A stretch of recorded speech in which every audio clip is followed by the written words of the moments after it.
এই কারণে আল্লাহ তাআলা কোরআনে কারিমে সূরা রহমানের মাত্র 4টি আয়াতের ব্যাখ্যা করলাম।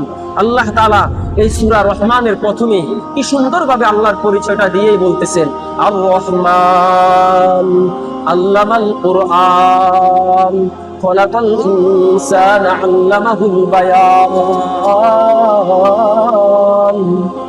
সামান্য 4টা আয়াতের মধ্যে আল্লাহ মানুষের বিবেক খুলে দিয়েছে, আল্লাহর পরিচয় দিলেন।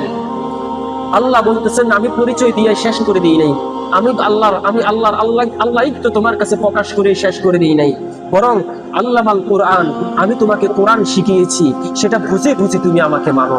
এরপরে মানুষ যখন নাফরমানি করা শুরু করে, আল্লাহকে চিনছে, আল্লাহর কালামও চিনছে, কিন্তু এরপরও আল্লাহকে অস্বীকার করতে চায়। আল্লাহ সাবধান করে কেমন জানি বলতেছে, বান্দা আমি আল্লাহ তোকে বানাইছি, তুই কোন প্রভুর গোলামি করছিস? আমি আল্লাহ তোকে সৃষ্টি করেছি, তুই কোন রবের আনুগত্য করো? আমি আল্লাহ তোকে সৃষ্টি করেছি, তুই কোন মালিকের আদেশে তোর জিন্দেগি অতিবাহিত করো? আমি আল্লাহ তোকে সৃষ্টি করেছি, তুই কোন মানুষের ক্যাটালগে তোর নিজের সারাদিন হাত বডিকে সাজাও? মনে রাখিও এই সৃষ্টি আমি করেছি।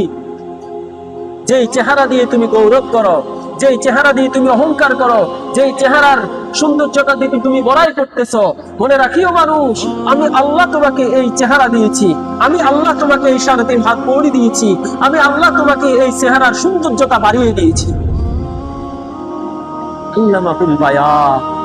এরপরে আমি আল্লাহ তাআলা যুগে যুগে আমার ত্যাগী নবীগুলোকে, যাদের জীবনটাকে আমার জন্য বিসর্জন করেছে, যাদের চরিত্রকে আমার জন্য সাজিয়েছে, যাদের বংশের আওলাদ পর্যন্তকে আমার জন্য কুরবান করে দিয়েছে, যাদের অর্থ সম্পদ গুলো আমার জন্য বিলীন করে দিয়েছে, যাদের দুনিয়ার রাজত্বকে আমার জন্য লাঠি দিয়ে দিয়েছে, ওই সমস্ত বার্তা বাহক গুলোকে আমি আল্লাহ তাআলা যুগে যুগে তোমাদের হেদায়েতের জন্য পাঠাচ্ছি।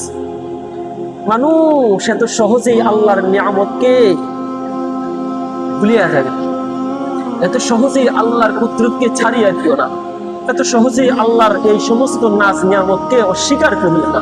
কিসের মাধ্যমে? তোমার বিভিন্ন চরিত্রের মাধ্যমে।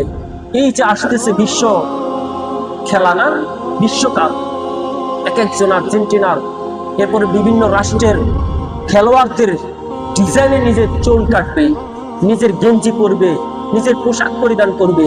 আচ্ছা বলেন তো, বাংলাদেশে এমন একটা কোনোদিন গিয়েছে যেই দিনে আমরা সকল যুবকরা চিন্তা করেছে আজকে নবীজির আদলে, নবীজির ক্যাটালগে আমাদের জামার পোশাক হবে? হয় নাই? হয়েছে? মুসলমান যুবক, তুমি তো এক চাকচিক্যের মধ্যে ধ্বংস হয়ে গেছে।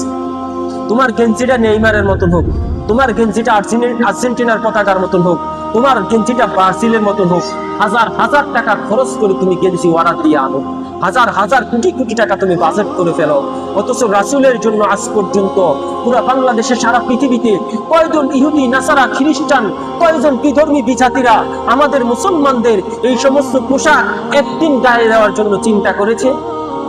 এবার তুমি চিন্তা করো, তুমি কোন প্রভুর আনুগত্য করো, তুমি কোন প্রভুর দাসত্ব করো, তুমি কোন প্রভুর ত্যাগান্বিত হচ্ছ? তোমার জিন্দেগি কি কোন দিকে যাচ্ছে? আল্লাহ মুখী হচ্ছে নাকি বিজাতি বিধর্মীদের মুখী করছে? হায় দুনিয়ার মানুষ, হায় যুবক, তোমার বিবেক নষ্ট করে দিয়েছে, তোমার বিবেক নষ্ট হয়ে গিয়েছে, তুমি নিজেও নষ্ট হয়ে গিয়েছে। আল্লাহ তাআলা আমাদের সবাইকে বোঝার তৌফিক দান করুন। আমি হাজার হাজার কোটি কোটি টাকা ব্যয় করে, অথচ রাসূলের আদর্শের জন্য একটা দিন কোনো কাফের চিন্তা করে নাই আজকে আমি রাসূলের আদর্শে সাজবো।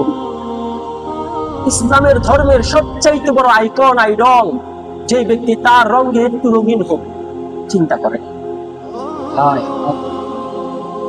আল্লাহ আমাদেরকে বুঝার তৌফিক দান করুন। আমিন। বৃদ্ধ বাবাটাও ছোট্ট বাচ্চাটাকে হাতে নিয়ে বাজারে গিয়ে ব্রাজিলের গেঞ্জি কিনে দেয়। বৃদ্ধ মুসলমান সেই বাবাটাও ছোট্ট বাচ্চাটাকে বাজারে নিয়ে আর্জেন্টিনার গেঞ্জি কিনে দেয়, ঠিক না?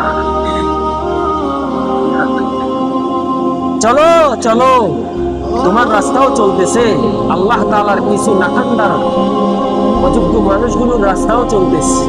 দুনিয়ায় যাদেরকে তুমি হাবা গোবা লেবাডাবা মনে করতেছো, ওই মানুষগুলোই একদিন দেখবা তোমার নেতৃত্ব দেবে ইনশাআল্লাহ। তবে ক্ষণস্থায়ী দুনিয়ার না, বরং চিরস্থায়ী সেই জান্নাতে। আল্লাহ তাআলা আমাদের সবাইকে বুঝার তৌফিক দান করুন, আমিন। সূরা রহমানের সামান্য 4টা আয়াতের বিশ্লেষণ করলাম।